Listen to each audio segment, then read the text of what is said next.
Hello students, I am Sudhir Tomar. In the last video we studied future indefinite and future continuous, the structure of the sentences in both the tenses and use. Today we are going to study future perfect and future perfect continuous, the structure of sentences in both the tenses. Let's start with future perfect. First of all, it's identification in Hindi as well as in English. In Hindi जिन वाक्यों के अंत में चुका होगा, चुके होंगे, चुकी होगी, आ होगा, ए होगा, ई होंगी आदि शब्द आएंगे वे फ्यूचर परफेक्ट के होंगे. फॉर एग्जाम्पल, उसने प्रश्न हल कर लिए होंगे, वह प्रश्न हल कर चुका होगा. जो मैंने अभी आपको बता, चुका होगा और ए होंगे. देखिए, वह प्रश्न हल कर चुका होगा, चुका होगा. उसने प्रश्न हल कर लिए होंगे, ए होंगे. Both the sentences are same. सभी दोनों जो सेंटेंसेस हैं वो सेम है. Identification in English, helping verb, shall और will plus have.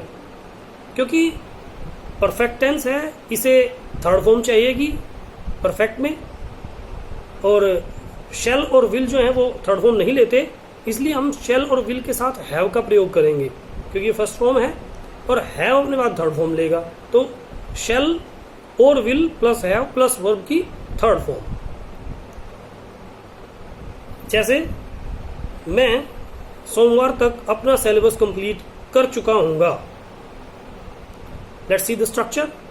Subject plus shall और will plus have plus V3 यानी third form of the verb plus object plus remaining part of sentence.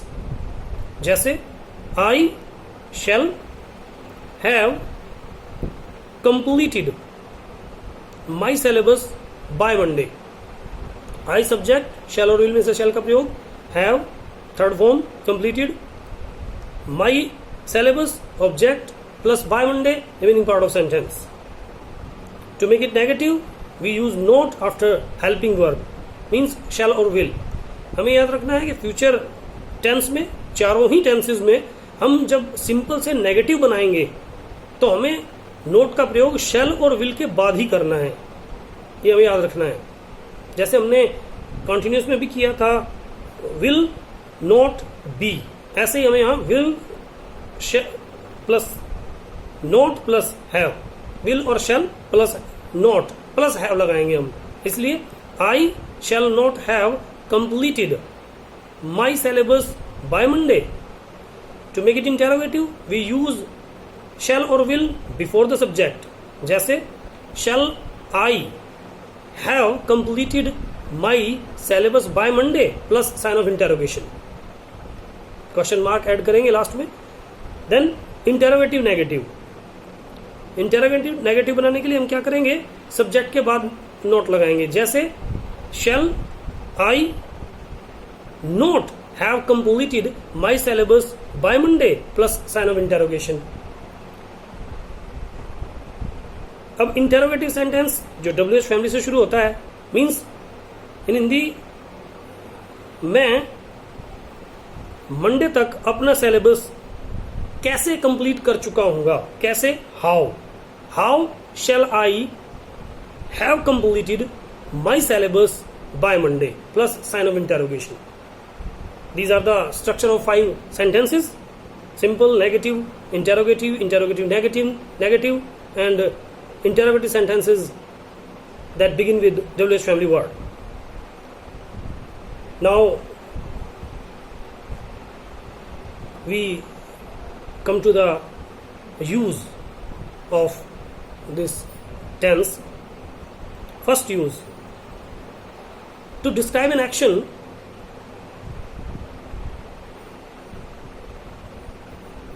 which is done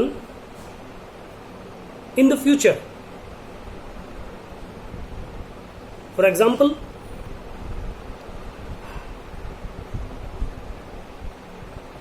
माली पौधों को पानी दे चुका होगा. The gardener will have watered the plants. वह अपना फॉर्म कल तक भर चुका होगा, और द फिल्ड और सबमिट कर चुका होगा, means he will have submitted his form by tomorrow. The next use is to express the likelihood, संभावना। इन द पास्ट, पास्ट की कोई संभावना, जैसे आपने महाभारत को पढ़ा होगा, you will have read the महाभारता।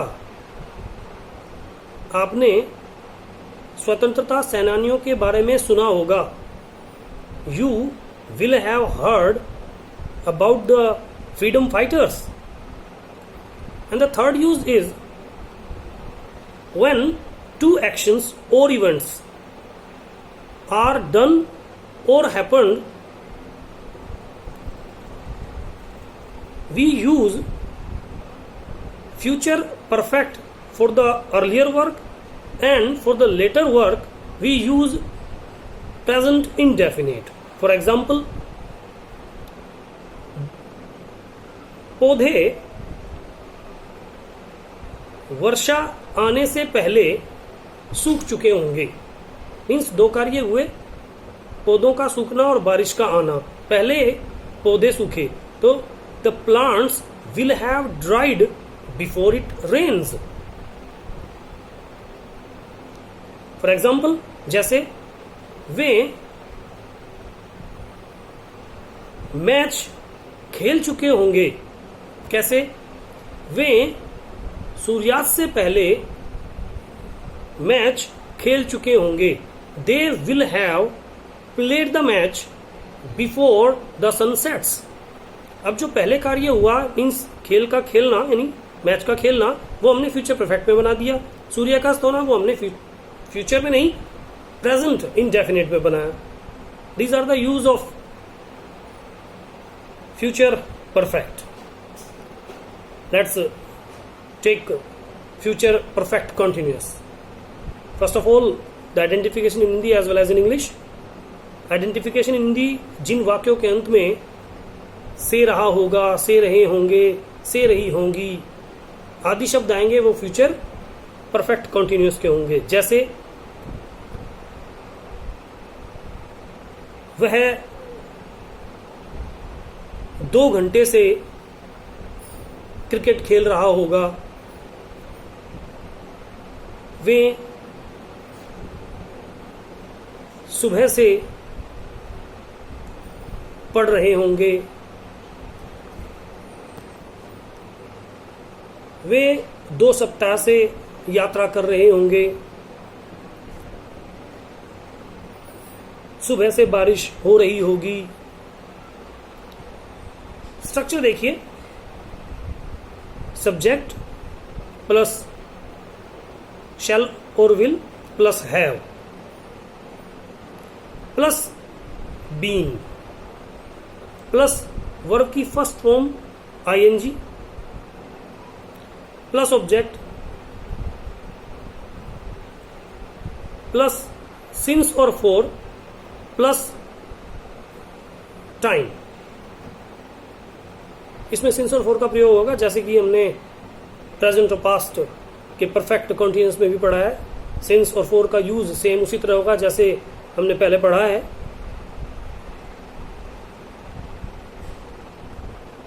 अब इसमें हमने हैव भी लगाना है और आईएनजी का भी प्रयोग करना है। क्यों? क्योंकि इसमें कुछ कार्य हो चुका है और कुछ अभी कंटिन्यू है।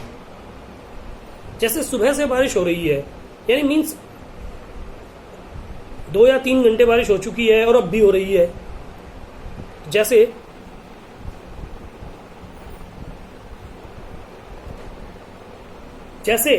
हम 2 घंटे से इस मामले पर चर्चा कर रहे होंगे। बनाते हैं इसको। वी shall, we के साथ shall का प्रयोग, we shall have been discussing on this issue for 2 hours. we का प्रयोग किया हमने, shall का प्रयोग किया, have फिर been, discussing, discuss के साथ ing लगाया, on this issue ऑब्जेक्ट है, प्लस टाइम, टाइम भी हमें यूज करना है फॉर और सिंस के बाद, मीन्स पहले फॉर या सिंस, अब 2 आवर्स जो हैं वो अनसर्टेन है, अनिश्चित हैं, तो हमने फॉर का प्रयोग कर दिया। इसे नेगेटिव करेंगे, we shall not have been, not का प्रयोग शैल के बाद करें, we shall not have been discussing on this issue for 2 hours. इसको हम इंटेरोगेटिव बनाएंगे, क्या हम इस मामले पर 2 घंटे से चर्चा कर रहे होंगे क्या? Shall we have been discussing on this issue for 2 hours. Interrogative negative, shall we not, subject के तुरंत बाद लगाइए, shall we not have been discussing on this issue for 2 hours. अब क्यों से बनाइए, why shall we have been discussing on this issue for 2 hours. These are the 5 structures of future perfect continuous. Students, we have studied future perfect and future perfect continuous. In the next video we will take our next topic. Till then, thank you, have a nice day.